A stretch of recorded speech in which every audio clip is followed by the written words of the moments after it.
This video is brought to you by AMD. Welcome back everybody to another episode of Direct Comparison. In today's episode, we're going to take an in-depth look at the upcoming release of Horizon Zero Dawn for the PC, and see how it compares to the original PS4 release. For those of you unfamiliar with this title, Horizon Zero Dawn is a third-person action-adventure game where you explore a beautiful post-apocalyptic world where robotic creatures have become the dominant species. The game was widely praised for its breathtaking visual design and unique ideas, and has become one of the PlayStation 4's greatest achievements. But now, over 3 years since the game first released, the title is coming to the Windows platform, allowing PC gamers to finally experience Aloy's adventures at beautiful native 4K resolutions, unlocked frame rates, and various other improved visual effects. So today, I'm going to try and break down all the changes that you can expect when it releases on Friday, and how the game's performance varies across several different hardware configurations to give you a rough idea of how it'll run. For reference, the original PlayStation version of the game is being played on a PlayStation 4 Pro, and is being captured with a 4K capture card, while the PC version of the game is running at my monitor's native 1440p resolution, with all the visual settings cranked up to their highest values. However, to improve image clarity, I have disabled the motion blur option. And while both games are being outputted at a different resolution, the main focus for the sections covered in this video will be on general asset improvements, new effects, performance, and any other issues I ran into while testing the game. Alright, so let's kick this comparison off by first looking at our character models, starting with the lead protagonist, Aloy. Now, if you've already played the original game on PS4, you probably already know just how incredible these character models look, especially Aloy. And even after all these years, it's still one of the most detailed character models I've seen on the platform. The character model appears to have been ported over directly, high fidelity and all. Though, unfortunately, there does seem to be an issue with the field of view controls in the PC version's photo mode that makes it more difficult to get some of the same close-up angles. And because of this, those higher res textures for extreme close-ups are much more difficult to trigger. And while the difference in the main output resolution may seem like the obvious culprit, you can clearly see that the high-resolution textures are still there, only you have to manipulate the camera very carefully to get them to pop up. So knowing this, let's disregard any super close-up comparisons for now, and instead focus on objects at a regular distance, where you'll notice that the model complexity and texture quality should match up exactly.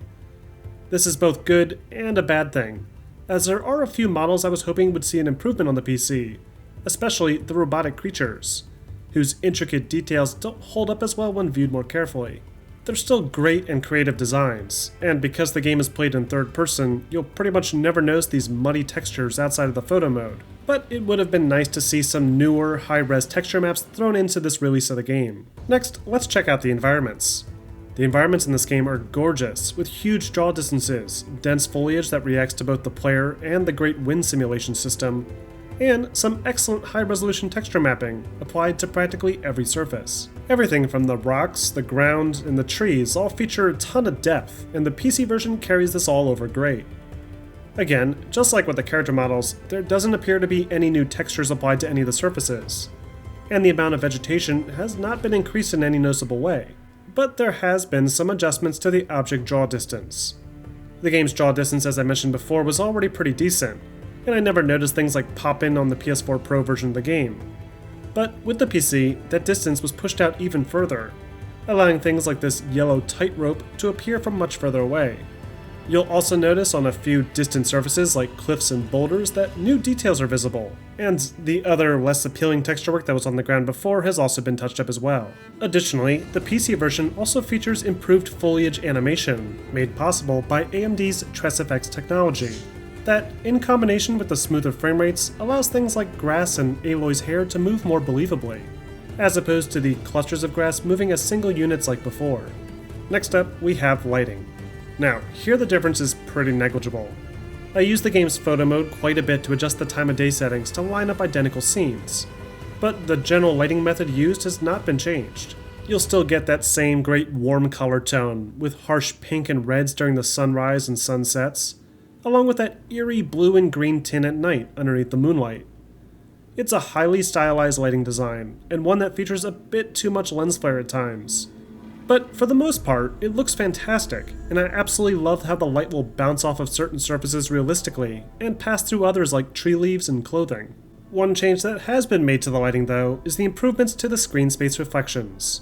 Because of the randomized cloud patterns, it's a little difficult to match the scenes up exactly, but a lot of the reflected objects I focused on have a higher res reflection along the surface of rivers and lakes now. It's not a huge improvement, but it's an improvement nonetheless. Next, we have shadows. This might be one of the more noticeable visual improvements that have been made. Not only do Aloy and other character models show much cleaner and detailed shadows, but the environmental shadows also render at a further distance. This, coupled with the better ambient inclusion, helps to make the objects throughout the world stand out against the background more, and the world itself just feels more detailed as a result. Next, we have effects. With the effects, I noticed very negligible improvements throughout the game. The fire effects, for example, feature maybe a few more particles than usual, and you'll probably notice some higher res sprites used for dirt when it's kicked up during interactions with robots. But I did notice a nice tweak to the water simulation, possibly one of the weaker effects in the original release. The surface of the water not only features improved reflections as I mentioned before, but it also sports higher res textures used for things like the white foam along the riverbanks. And you'll also notice new splashes appearing around rocks, along with additional shader effects applied to boulders to make them appear wet. But all these visual changes are incredibly minor when compared to the PC version's best new feature, the unlocked framerate. Thanks to the power of the PC platform, Horizon Zero Dawn can finally break free of its locked 30 FPS, and it runs well over 60 FPS now. The game looks incredible like this, and all the gameplay animations including Aloy, the robots, and environmental effects like grass and water have been updated to reflect this smoother experience. I did notice a few instances of the character dialogue animations coming out of sync and looking like they were still running at a locked 30 Hz. But this appears to have been an unintended bug that the development team is aware of. To give you an idea of the game's overall performance, I tested Horizon Zero Dawn running on several AMD-powered builds, using a range of different GPUs, and I'm impressed with the results. On average, the Radeon RX 5600 XT, paired with the Ryzen 9 3900X, managed to pull off an average of 51 FPS at 1440p, with the graphics all cranked up as high as possible. Moving up to the 5700 XT, the results improved even further, with an average of 65 frames per second. Oddly enough, with the Radeon 7, I also acquired an average of 65 FPS in the benchmarking tool. But when actually in-game, I found the frame rates to average a little bit higher, and with fewer instances where it dipped below 60. Now, typically I like to feature a sound comparison at this point, but because both versions appear to feature identical audio, I'm going to instead show you a few brief clips of the game in action on both platforms, to give you a better idea of just how drastically the higher frame rates improve the look and feel of the action.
No way but forward Just now. Stop right there.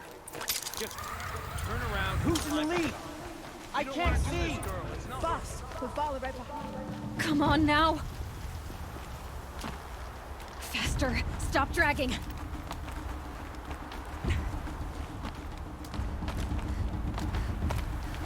Hey, Gotta keep going. the outcast. On the old trail?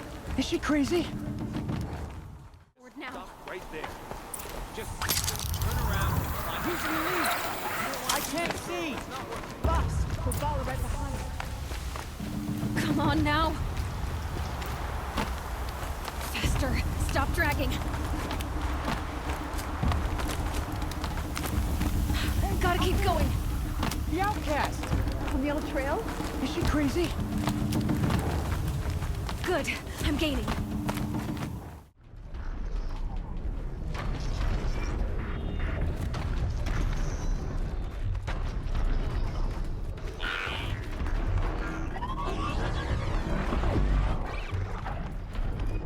I think I can leap onto the tall neck from here. All right.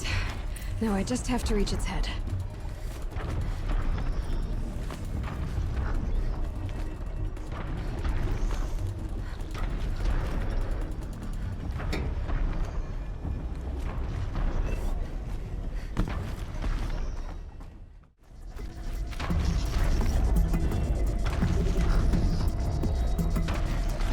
They're scanning for me. Those lights look too difficult to climb. I'll have to find another way.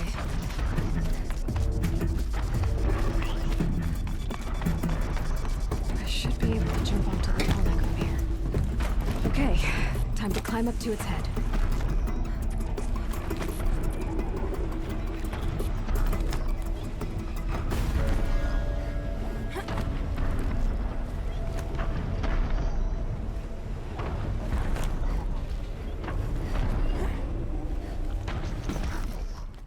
And that wraps up this episode of Direct Comparison. Overall, Horizon Zero Dawn looks and plays amazing on the PC. All the game's incredible visual effects have been perfectly preserved, with no noticeable downsides outside of some of the functionality available in the photo mode.